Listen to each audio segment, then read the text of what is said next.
रामधारी गुप्ता उच्च गति अभ्यास खंड 1 प्रतिलेखन संख्या 71 व 72 गति 80 शब्द प्रति मिनट। Be ready 3, 2, 1 start. महोदय, आपने जिस उत्साह के साथ मेरा स्वागत किया है उसके लिए मैं आपको धन्यवाद देना चाहता हूँ। विराम। आपने ठीक ही कहा है कि मेरा यहाँ आना पहली बार नहीं है। मुझे जहाँ तक स्मरण है यह 5वां समय है जब मैं आपके इस सुंदर प्रदेश में आया हूँ। पहल जब 1922 में यहाँ आया था वह एक समय था और आज एक दूसरा ही समय है। उस समय मुझे यहाँ इसलिए आना पड़ा था कि देश के सारे बड़े बड़े नेता जेल में बंद थे। महात्मा गांधी जी भी जेल में थे और प्राय यहाँ के भी नेता जेल में थे। विराम। दुर्भाग्यवश या सौभाग्यवश किसी प्रकार मैं बाहर रह गया था और जब मुझे यह समाचार मिला कि इस प्रदेश में विशेषकर सरकार की ओर से बड़ी सख्ती हो रही है तो मैंने सोचा कि यहाँ आना आवश्यक है। विराम।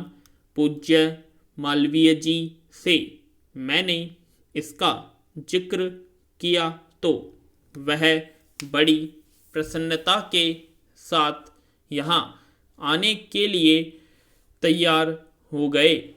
यद्यपि उनकी अवस्था उस समय अधिक थी। विराम। मैं तो उस समय नवयुवक था। हम दोनों यहाँ आए यह आज से 32 वर्ष पहले की बात है और आपके इस सुंदर प्रदेश का मुझे पहल परिचय मिला। विराम।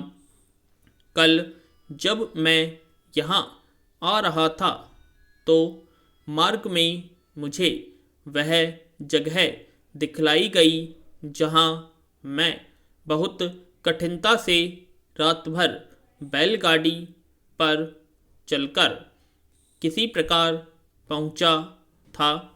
अब तो यहाँ पर कुछ अच्छी सड़कें भी बन गई हैं और कल मैं यहाँ कई मील दूर से मोटर गाड़ी पर चलकर पहुँचा, पर उन दिनों यहाँ पहुँचने का साधन केवल बैलगाड़ी थी और मुझे बैलगाड़ी से घनघोर जंगलों में यहाँ के 3-4 स्वयंसेवकों के साथ जाना पड़ा था। विराम। जब मैं उन दिनों की तुलना आज से करता हूँ तो मालूम होता है कि इन कुछ वर्षों में कितना अंतर पड़ गया है। पैरा। जो काम महात्मा गांधी जी ने स्वराज्य का देश को स्वतंत्र करने का आरंभ किया था वह काम देश के सौभाग्य महात्मा गांधी की तपस्या और सब लोगों के परिश्रम तथा त्याग से सफल हुआ। विराम। 5-6 वर्ष बीत चुके जब से हम स्वतंत्र होकर पूरे दायित्व के साथ अपने देश का शासन चला रहे हैं। विराम। आज भारतवर्ष में ऐसा कोई स्थान नहीं है जहाँ के लोग अपना शासन स्वयं न चला रहे हो। पैरा महोदय, हमारा जो संविधान तैयार हुआ है उसमें भी इस बात का प्रयास किया गया है कि देश में लोकतंत्र पूरी तरह से लागू किया जाए और जनता को लोकतंत्र की सारी सुख सुविधा मिल सके। विराम। सबसे पहले मैं आपको इस बात के लिए धन्यवाद देना चाहता हूँ कि आपने मुझे इस सम्मेलन में कुछ कहने का अवसर दिया है। आपके सामने जो विषय आएंगे वे इतने महत्व के हैं कि प्रत्येक हिंदुस्तानी, चाहे वह किसी भी काम में लगा हो, उन पर कुछ न कुछ ध्यान अवश्य देता होगा। विराम। पैरा। यह एक मानी हुई बात है कि बच्चा जैसा तैयार किया जाता है वह बड़ा होने पर वैसा ही निकलता है। शिक्षा का काम यही है कि उसको अच्छी तरह से सुलझे तरीके पर तैयार करे और उसको इस योग्य बनाए कि उसे जिस किसी भी काम में लगाया जाए वह उस काम को कुशलता और सफलता के साथ पूरा कर सके। विराम। हमारे देश में जो शिक्षा पद्धति अभी तक जारी है वह नहीं नई है, बल्कि यदि मैं यह कहूँ कि वह 125 वर्ष पुरानी है तो गलत नहीं होगा। विराम।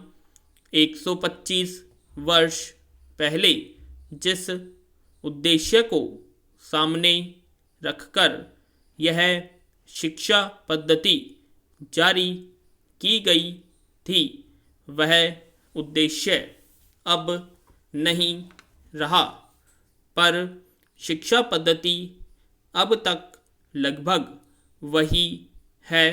विराम। मैं मानता हूँ कि इस बात का प्रयत्न किया जा रहा है कि उसमें परिवर्तन किया जाए जिससे हमें अपनी आवश्यकताओं की पूर्ति में सहायता मिल सके।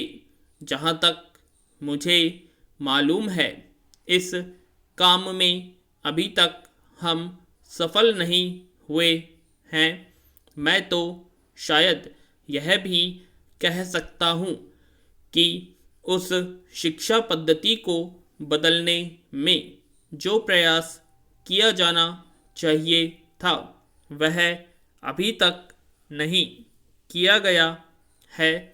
इस देश में या सभी देश में शिक्षा के 3 भाग होते हैं। एक तो वह जिसमें छोटे छोटे बच्चों को शिक्षा दी जाती है। दूसरा वह जिसमें युवावस्था के पहले बड़े होने तक, और तीसरा वह जिसमें युवावस्था के विद्यार्थियों को शिक्षा दी जाती है। इन तीनों भागों की शिक्षा पद्धतियाँ अलग अलग है, परंतु वे एक दूसरे से मिलती जुलती होती है और एक से दूसरे में जाने में कोई कठिनाई नहीं होनी चाहिए। विराम।